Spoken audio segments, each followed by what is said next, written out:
जय Hind to all my respected aspirants. मैं करुण आप सभी का करुण क्लासेस के माध्यम से स्वागत करता हूं। देखिए, आज बड़ी इंटरेस्टिंग सी चर्चा हम करने वाले हैं। वो है संविधान सभा पे जब वो एडॉप्शन था उसका नवंबर 1949 में, उससे एक माह पहले यानी कि अक्टूबर 1949 पे एक चर्चा छिड़ गई भगवान पे, गॉड पे। आज हम उसी की चर्चा करने वाले हैं और काफी हमारे एग्जाम के लिए बहुत अच्छा डेटा है, राइट। और ये मेरा वीडियो कहाँ कहाँ काम आने वाला है, जो मेंस लिखने वाले हैं उनके काम आएगा, जो सिविल सर्विसेज की तैयारी कर रहे हैं या वनडे की तैयारी कर रहे हैं, और ऑब्वियसली जो लॉ की तैयारी कर रहे हैं उनके भी काम ही आएगा, और जो एक नॉर्मल इंफॉर्मेशन चाहते हैं उनके भी ये काम आएगा, राइट। काफी इंटरेस्टिंग डेटा है। आइए हम पढ़ते हैं कि how the constituent assembly debated over God in the constitution, right. संविधान सभा में जो बहस हुई है भगवान के नाम पर, वो किस तरह से हुई है।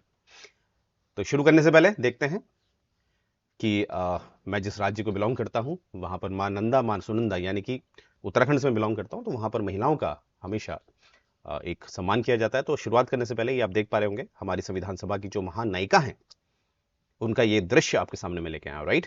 तो यहां पर आपसे मेरा क्वेश्चन है, जो मुझे सुन रहा है वो कमेंट सेक्शन में बताएंगे कि संविधान सभा में कुल कितनी महिलाएं थी, राइट। तो यहां पर हम देखेंगे जो डिबेट है यह है 17 अक्टूबर की 1949 की, और हम सभी जानते हैं कि 26 नवंबर 1949 को हमारे संविधान को हमने अडॉप्ट किया, राइट। तो ये जो बहस शुरू होती है ये होती है हजरत मुहानी साहब के द्वारा। इनके द्वारा एक प्रस्ताव लाया जाता है और वो प्रस्ताव कैसा रूप लेता है उसमें हम चर्चा करेंगे।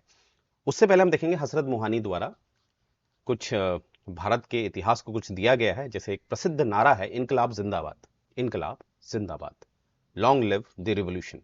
ये इनकलाब जिंदाबाद का नारा हजरत मुहानी साहब के द्वारा दिया गया। और देखिए, ये एक शायर भी थे, चुपके चुपके रात दिन आंसू बहाना, गुलाम अली साहब की आवाज में आपने सुना होगा। तो ये जो गजल थी originally it was composed bye Hazrat Muhani, right. तो देखिए, ये एक प्रस्ताव लेके आए थे और ये चाहते थे कि भारत की जो उद्देशिका है, जो प्रेम्बल है, उसमें एक प्रीफिक्स की तरह यूआईएसआर को जोड़ा जाए, यानी कि union of Indian socialistic republics को जोड़ा जाए। ठीक है, ये चाहते थे कि ये शब्द जोड़ा जाए प्रेम्बल में, जहां पर आपने देखा ही है वी द पीपल। प्रेम्बल जब आप पढ़ते हैं तो उसमें क्या दिखता है, हम भारत के लोग, या we the people of India. तो ये चाहते थे यहां पर जोड़ा जाए, जब हम कहते हैं we the people of India having solemnly resolved to constitute India into sovereign democratic republic, क्योंकि ओरिजिनली सिर्फ यही रखे गए थे। फिर इसमें आगे चलकर आपको पता ही है कि इसमें एक सोशलिस्ट और सेक्युलर शब्द जोड़ा गया, वो आगे चल के 42nd अमेंडमेंट से जोड़ा गया था 1976। परंतु जब ये उद्देशिका एक ओरिजिनल कॉन्स्टिट्यूशन में जोड़ा गया था, ओरिजिनल कॉन्स्टिट्यूशन से मेरा तात्पर्य है 26 जनवरी 1950 वाला, तो वहां पर यही तीन शब्द आपको दिख रहे थे, सोवरन डेमोक्रेटिक रिपब्लिक। तो यहां पर हमारे हसरत मोहानी साहब चाहते थे कि यहां पर यूआईएसआर को जोड़ा जाए, किसके तर्ज पर, यूएसएसआर की तरह।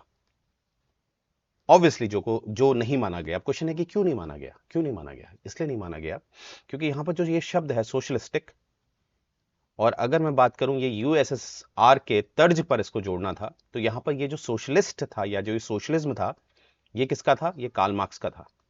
और भारत ने कभी भी कार्ल मार्क्स का सोशलिज्म को नहीं अपनाया है। भारत ने हमेशा गांधीयन या नेहरू के सोशलिज्म को अपनाया है, right. What I mean to say, Karl Marx के सोशलिज्म को नहीं अपनाया है। अब जो भी मेरे बालक बालिकाएं हैं जो ये सोशलिज्म को समझना चाहते हैं, तो आप लोग दिए गए नंबर पे मुझे पिंग कर सकते हैं, राइट। तो वो क्लियर हो जाएगा। फिलहाल इतना याद रखेंगे कि यूएसएसआर वाला जो मौलाना साहब चाहते थे उसके तर्ज पर यूआईएसआर जोड़ा जाए, यानी कि सोशलिस्ट इस आधार पर बना जाए, वो पॉसिबल नहीं था। तो ऑब्वियसली आप समझे होंगे कि हसरत मोहानी साहब का ये प्रपोजल को रिजेक्ट किया गया, राइट। अब देखिए, एचपी कामत साहब, ये आप देख पा रहे होंगे, महान हस्ती। तो ये भी एक अपना संशोधन लेके आए थे, 430वां। ये देखिए, ध्यान रखिएगा, 430th। आप अपने मेंस में इसका इस्तेमाल कर सकते हैं। तो 430th संशोधन में संविधान सभा के ये कहते हैं कि जो we the people of India है, जो आपके प्रेम्बल में लिखा गया, उससे पहले in the name of God को जोड़ा जाए।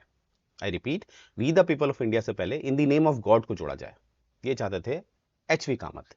अब एचवी कामत साहब ने इन द नेम ऑफ गॉड को जोड़ने की बात कही। अब आप ध्यान से देखेंगे, जब आप स्केड्यूल पढ़ते हैं, जैसे कि आप सभी जानते हैं ओरिजिनल कॉन्स्टिट्यूशन में 8 अनुसूचियां, स्केड्यूल्स थे, फिर आगे चल के वो 12 हो चुके हैं। तो यहां पर अगर मैं स्केड्यूल नंबर 3 की बात करूं तो यहां पर ओथ की बात है। अब ओथ में आप देखेंगे तो यहां पर दो तरह की ओथ हमें दिखाई गई है। एक इन द नेम ऑफ गॉड, जो भगवान को मानते हैं, ठीक है, बिलीवर हैं जो,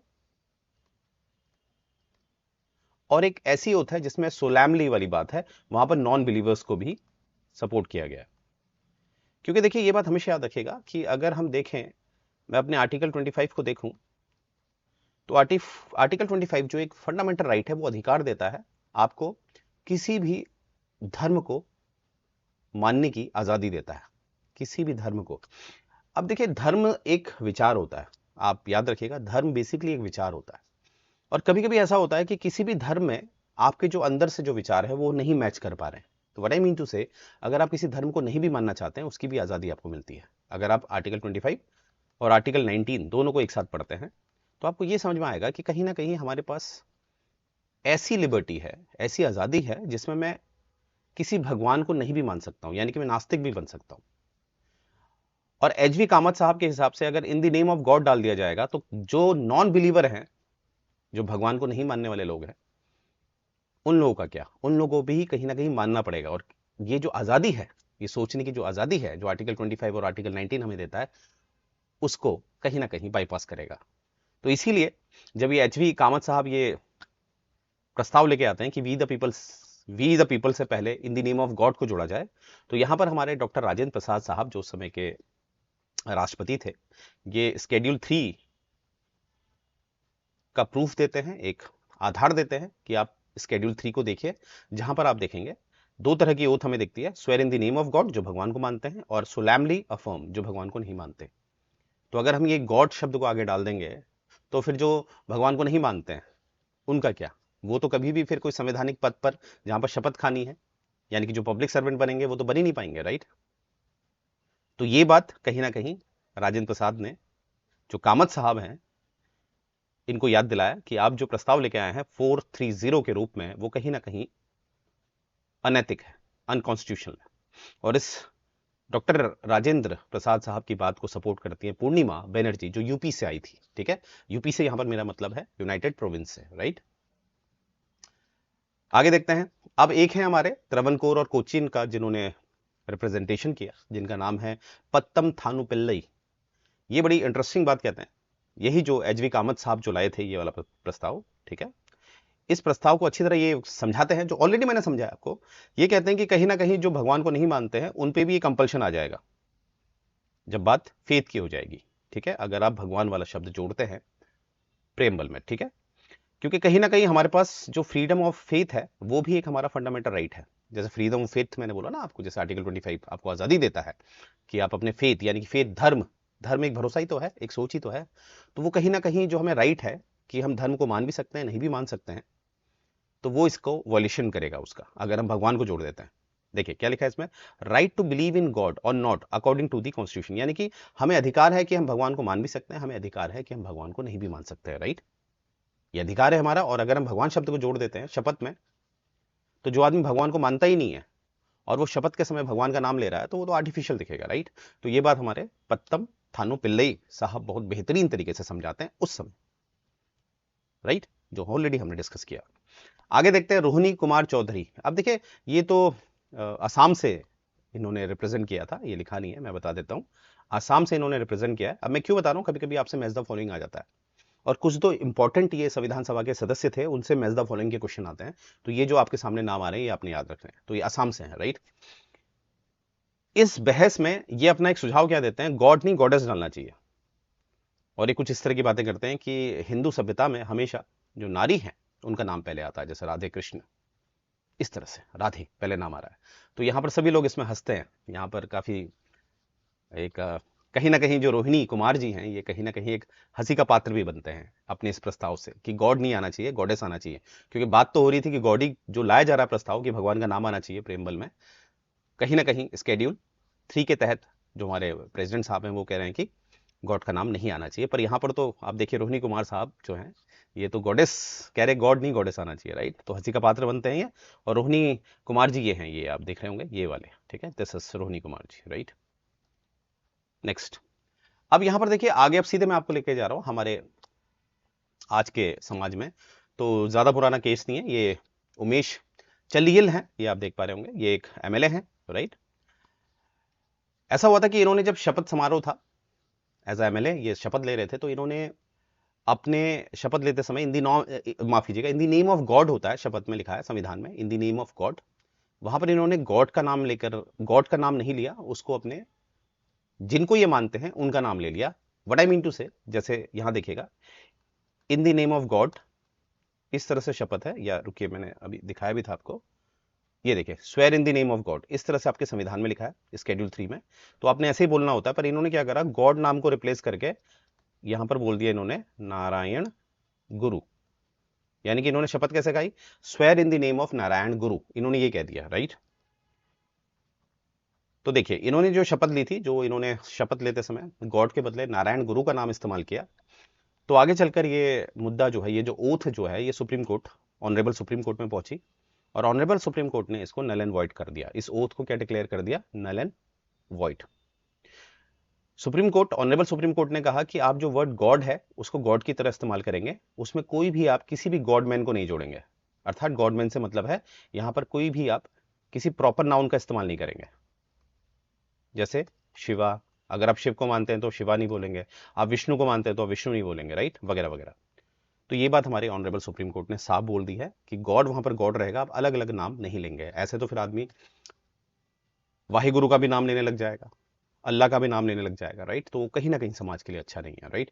इसीलिए ये बात याद रखिएगा, ऑनरेबल सुप्रीम कोर्ट ने उमेश चल्लियली केस 2012 में ये कहा था कि भैया ऐसा है, जो शपथ में जो गॉड लिखा है वही आप बोलेंगे, राइट। अगर आप भगवान को मानते हैं, और अगर आप भगवान को नहीं मानते हैं तो आप क्या नाम लेंगे, एक सेकेंड, आप नाम लेंगे सोलेमली अफर्म, सोलेमली अफर्म, यही चीज है, तभी आपकी जो ओथ है वो वैलिड मानी जाएगी, वैलिड मानी जाएगी। तो ये चीज आपने याद रखना है, उमेश चलियली केस। अब देखिए, ये बड़ा इंटरेस्टिंग सा है, यहां पर एक केस आपको दिख रहा होगा right side, SR Bommai versus union of India case. कब का केस है ये, केस है आपका 1994 का, ये बात आपने याद रखनी है। देखिए, इसमें एक बड़ा इंटरेस्टिंग सा पॉइंट हमें बताया गया कि क्वेश्चन उठा कि भारत जो देश है वो कब से सेक्युलर हुआ, क्योंकि जब आप सेक्युलर होंगे तो आप कभी भी गॉड शब्द का इस्तेमाल नहीं कर सकते, क्योंकि आप सभी जानते हैं सेक्युलर, जिसका जन्म एक, सेक्युलर शब्द का जन्म एक यूरोप से हुआ है, मार्टिन लूथर वाली कहानी है, ठीक है। किस तरह से चर्च जो थे वो करप्ट हो चुके थे, तो अंत में ये तय हुआ कि जो रिलीजियस वर्क है वो अलग होगा, रिलीजन अलग होगा और एडमिनिस्ट्रेशन अलग होगा। इसीलिए जन्म होता है हमारे संविधान का, राइट। और सेक्युलर का मतलब ही हो गया कि जो धर्म है वो अलग, संविधान है वो अलग। अब जैसे हम सभी जानते हैं कि जो 42nd अमेंडमेंट हुआ था ड्यूरिंग इमरजेंसी 1976 के द्वारा सेक्युलर शब्द जोड़ा गया, राइट। टोटली 3 शब्द जोड़े गए थे, सोशलिस्ट, सेक्युलर और इंटेग्रिटी। फिलहाल हम चर्चा करेंगे सेक्युलर की। अब सेक्युलर शब्द जो जोड़ा गया है ये 1976 से जोड़ा गया है। अब क्वेश्चन है, क्या 1976 से पहले जो हमारा संविधान है, या जो संविधान लागू किया गया था 26 जनवरी 1950 को, क्या संविधान हमारा सेक्युलर नहीं था? तो इसका आंसर है बिल्कुल था, क्यों नहीं था, सेक्युलर था हमारा, बिल्कुल। देखिए सेक्युलर कैसे था, हमारे वहां सेक्युलर को देखने के 2 क्राइटेरिया है। एक क्राइटेरिया है स्टेट के हिसाब से, आप देखेंगे वो है आर्टिकल 1, जहां पर साफ लिखा है India that is Bharat shall be union of state, यानी कि इंडिया का कोई रिलीजन नहीं है, इंडिया डेट इज भारत है, इस्लामिक स्टेट नहीं है, राइट। जैसे मोस्ट ऑफ दी जो मिडिल ईस्ट कंट्री है वो अपने आप को इस्लामिक बोलती हैं ऑफिशियली, पर भारत का कोई धर्म नहीं है। आर्टिकल 1 में क्या है, इंडिया डेट इज भारत।